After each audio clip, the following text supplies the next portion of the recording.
इतिहास गवाह है, दुनिया बदलने वाले कुछ सबसे बड़े विचार भीड़ के शोर में नहीं बल्कि खामोशी में जन्मे। एक युवा आइजक न्यूटन अकेले बैठा प्रकृति के नियमों पर सोच रहा था। वर्षों बाद अल्बर्ट आइंस्टीन अपनी कल्पना में रोशनी की किरण के साथ ब्रह्मांड की यात्रा कर रहे थे। स्टीव जॉब्स अपनी लंबी वॉक के दौरान ऐसे फैसले लेते थे जो पूरी टेक इंडस्ट्री की दिशा बदल देते थे। और आज इलॉन मस्क घंटों तक एक ही समस्या पर सोचते रहते हैं जब तक उसका समाधान न मिल जाए।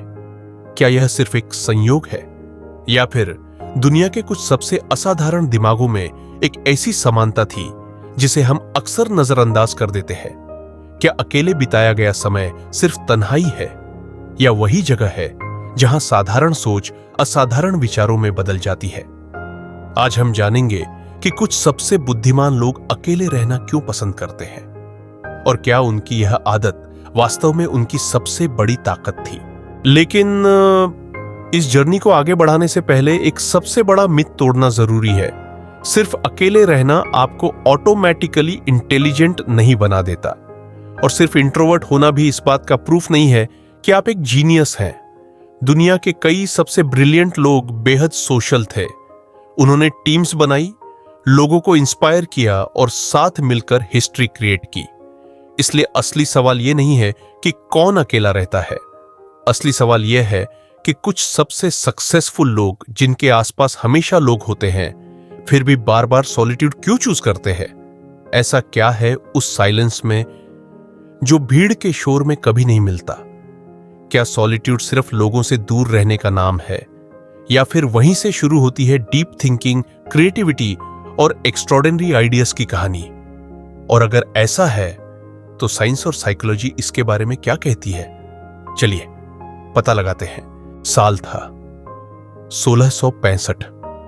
पूरे इंग्लैंड में एक खतरनाक प्लेग फैल चुकी थी। डर इतना था कि यूनिवर्सिटी ऑफ कैम्ब्रिज के दरवाजे बंद कर दिए गए। हर तरफ सन्नाटा था, क्लासेस खत्म हो चुकी थी, कैंपस खाली हो चुका था और एक युवा आइजक न्यूटन अपने गांव लौट आया। शायद उस वक्त किसी ने भी नहीं सोचा होगा कि दुनिया की सबसे बड़ी ट्रेजेडीज में से एक इतिहास की सबसे महान डिस्कवरीज के लिए रास्ता खोल रही है। बाहर दुनिया रुक गई थी, लेकिन न्यूटन का दिमाग नहीं। उसी एकांत में उन्होंने घंटों, दिनों और महीनों तक सिर्फ सोचना शुरू किया, ऐसे सवाल जिन पर शायद किसी और ने ध्यान ही नहीं दिया था। आगे चलकर इसी दौर में उनके वे विचार विकसित हुए जिन्होंने कैलकुलस, ऑप्टिक्स और ग्रेविटी की हमारी समझ की नींव रखी। यह सिर्फ एक हिस्टोरिकल स्टोरी नहीं है, यह एक पावरफुल रिमाइंडर है। कभी कभी जब दुनिया का शोर पूरी तरह खामोश हो जाता है, तभी कुछ एक्स्ट्रॉर्डिनरी माइंड्स अपनी सबसे ऊंची आवाज में सोचना शुरू करते हैं। अब जरा इमेजिन कीजिए, आपके पास ना कोई लैबोरेटरी है, ना कोई टेलीस्कोप, ना कोई सुपर कंप्यूटर, सिर्फ एक कुर्सी और आपका अपना दिमाग। सुनने में असंभव लगता है ना? लेकिन अल्बर्ट आइंस्टीन ने कुछ ऐसा ही किया। उनकी सबसे बड़ी ताकत सिर्फ इक्वेशंस नहीं थी, बल्कि उनकी इमेजिनेशन थी। वे घंटों तक अपने मन में थॉट एक्सपेरिमेंट्स करते थे। उन्होंने खुद से पूछा, अगर मैं एक लाइट बीम के साथ साथ दौड़ सकूं तो दुनिया कैसी दिखाई देगी? फिर एक और सवाल, क्या होगा अगर टाइम और स्पेस वैसी स्थिर चीजें ही ना हो जैसी हम हमेशा से मानते आए हैं?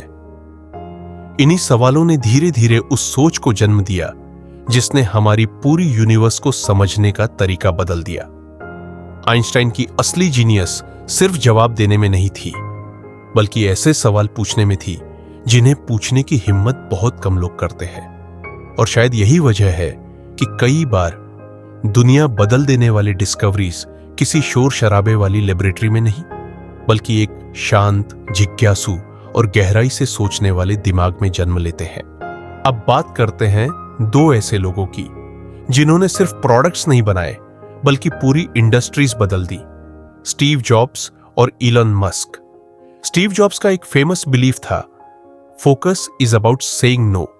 उनका मानना था कि हर यस आपको किसी और जरूरी चीज से दूर ले जाता है, इसलिए वे अक्सर लंबी वॉक्स पर निकल जाते थे। उनके लिए चलना सिर्फ एक्सरसाइज नहीं था, बल्कि सोचने का एक तरीका था। कई बड़े आइडियाज, कई मुश्किल डिसीजंस उन्हीं शांत वॉक्स के दौरान आकार लेते थे। दूसरी तरफ है इलन मस्क। रॉकेट साइंस हो, इलेक्ट्रिक कार्स हो या आर्टिफिशियल इंटेलिजेंस, उनके सामने प्रॉब्लम्स छोटी नहीं होती, लेकिन उन्हें जानने वाले बताते हैं कि मस्क घंटों तक कभी कभी एक ही प्रॉब्लम पर पूरी तरह लॉक्ड इन रह सकते हैं। Reading, engineering, first principles thinking और बिना डिस्ट्रैक्शन के लगातार फोकस, यही उनकी वर्किंग स्टाइल का हिस्सा है। लेकिन यहां एक बात समझना बेहद जरूरी है। स्टीव जॉब्स ने एप्पल अकेले नहीं बनाया, इलन मस्क भी रॉकेट्स अकेले नहीं बनाते। उनके पास एक्स्ट्रॉर्डिनरी टीम्स है, उनके पास एग्जीक्यूशन है, डिसिप्लिन है। सॉलिट्यूड ने उन्हें सोचने की जगह दी, लेकिन दुनिया बदलने का काम उन्होंने लोगों के साथ मिलकर किया। शायद यही सबसे बड़ा लेसन है। ग्रेट आइडियाज अक्सर अकेले जन्म लेते हैं, लेकिन महान उपलब्धियां कभी अकेले नहीं बनती। लेकिन यह कहानी सिर्फ साइंटिस्ट्स या एंटरप्रेन्योर्स की नहीं है। अगर हम समय को हजारों साल पीछे ले जाए तो पाएंगे कि दुनिया के महान फिलोसोफर्स भी एक बात पर लगभग सहमत थे। गहरी सोच को अक्सर शोर नहीं बल्कि खामोशी की जरूरत होती है। सोक्रेटिस लोगों को जवाब नहीं देते थे, वे सवाल पूछते थे। ऐसे सवाल जो इंसान को दुनिया से पहले खुद से मिलवाते थे। उनके शिष्य प्लेटो मानते थे कि डायलॉग और रिफ्लेक्शन ही सच्ची विजडम की शुरुआत है।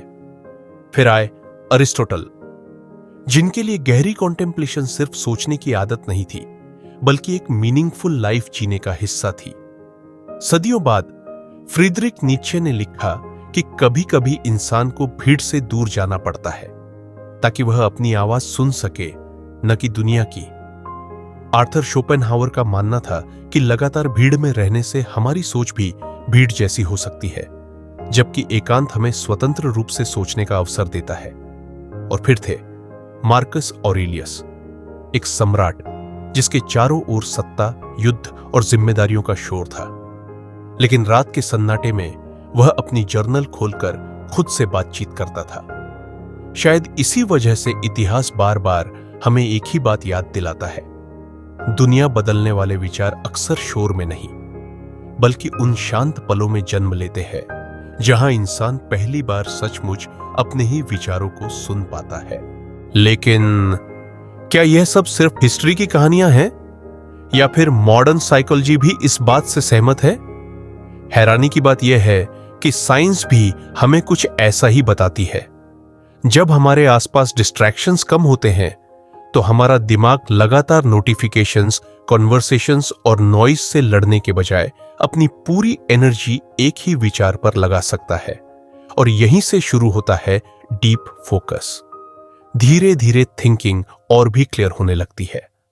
हम सिर्फ दुनिया को नहीं, खुद को भी बेहतर समझने लगते हैं। शायद यही वजह है कि कई आर्टिस्ट्स, राइटर्स, साइंटिस्ट और एंटरप्रेन्योर्स अपने दिन का कुछ हिस्सा जानबूझकर अकेले बिताते हैं, क्योंकि कई बार सबसे क्रिएटिव आइडियाज भीड़ में नहीं बल्कि उस एक शांत पल में जन्म लेते हैं जब आपके और आपके विचारों के बीच कोई तीसरा नहीं होता। लेकिन यहीं एक बेहद जरूरी बात समझनी होगी। सॉलिट्यूड और लोनलीनेस एक जैसी चीजें नहीं है। सॉलिट्यूड एक चॉइस है, एक ऐसी जगह जहां आप अपनी मर्जी से जाते हैं ताकि बेहतर सोच सकें, सीख सकें और खुद को समझ सकें। लेकिन लोनलीनेस एक फीलिंग है। वह तब पैदा होती है जब आप लोगों के बीच होकर भी खुद को अकेला महसूस करते हैं। और रिसर्च बताती है कि लंबे समय तक रहने वाली अनवांटेड लोनलीनेस स्ट्रेस बढ़ा सकती है, सैडनेस को गहरा कर सकती है और मेंटल हेल्थ पर गंभीर असर डाल सकती है। इसलिए असली ताकत सिर्फ अकेले रहने में नहीं है बल्कि यह जानने में है कि कब सॉलिट्यूड आपको मजबूत बना रही है और कब लोनलीनेस आपको धीरे धीरे तोड़ने लगी है। क्योंकि सॉलिट्यूड आपको अपनी सबसे अच्छी वर्जन के करीब ले जा सकती है, लेकिन लोनलीनेस आपको दुनिया से ही नहीं, खुद से भी दूर कर सकती है। तो इतने सारे साइंटिस्ट्स, फिलोसोफर्स और एंटरप्रेन्योर्स की कहानियों के बाद आखिर असली सीक्रेट क्या है? क्या महान लोग इसलिए महान बने क्योंकि वे अकेले थे? नहीं, यही सबसे बड़ी मिसअंडरस्टैंडिंग है। असली सीक्रेट कभी सॉलिट्यूड नहीं था। असली सीक्रेट था कि उन्होंने सॉलिट्यूड का इस्तेमाल कैसे किया। जहां ज्यादातर लोग खामोशी से बचने की कोशिश करते हैं, वहीं कुछ लोग उसी खामोशी में अपने सबसे बड़े सवालों के जवाब खोजते हैं। उन्होंने साइलेंस को एस्केप नहीं बनाया, उसे इंसाइट में बदल दिया। उन्होंने अकेलेपन को कमजोरी नहीं बनने दिया, उसे अपनी सबसे बड़ी क्रिएटिव एडवांटेज बना लिया। आइजैक न्यूटन इसलिए महान नहीं बने क्योंकि वे कुछ समय अकेले रहे। वे महान बने क्योंकि उन्होंने उस समय को ऐसे विचारों में बदला जिन्होंने विज्ञान की दिशा बदल दी। अल्बर्ट आइंस्टीन इसलिए ब्रिलियंट नहीं थे क्योंकि वे अपने विचारों में खोए रहते थे। वे ब्रिलियंट थे क्योंकि उन्होंने उन विचारों को ऐसी थ्योरीज में बदला जिन्होंने हमारी रियलिटी को समझने का तरीका बदल दिया।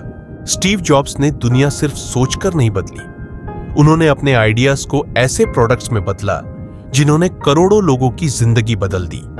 इलॉन मस्क ने सिर्फ डीप थिंकिंग नहीं की, उन्होंने उन आइडियाज को एक्शन, एग्जीक्यूशन और कोलैबोरेशन के जरिए हकीकत में बदल दिया। यही सबसे बड़ा फर्क है। आइडियाज आपको अलग बनाते हैं, लेकिन एग्जीक्यूशन आपको इतिहास का हिस्सा बनाता है। इसलिए अगली बार जब जिंदगी आपको कुछ पल अकेले रहने का मौका दे, तो उसे खाली समय समझकर बर्बाद मत कीजिए। हो सकता है वही कुछ मिनट आपके जीवन का सबसे महत्वपूर्ण कॉन्वर्सेशन हो, किसी और के साथ नहीं, बल्कि खुद के साथ। और कौन जानता है, शायद आपकी अगली सबसे बड़ी आइडिया, सबसे बड़ी डिस्कवरी या आपकी पूरी जिंदगी बदल देने वाला फैसला उसी खामोशी में आपका इंतजार कर रहा हो। क्योंकि याद रखिए, अकेले रहना किसी को जीनियस नहीं बनाता, लेकिन सही तरीके से सोचना, सही सवाल पूछना और उन विचारों को एक्शन में बदल देना, यही वह आदत है जो एक साधारण इंसान और इतिहास बनाने वाले इंसान के बीच फर्क पैदा करती है। दुनिया बदलने वाले लोग भीड़ से नहीं भागते, वे बस समय समय पर अपने विचारों से मिलने चले जाते हैं।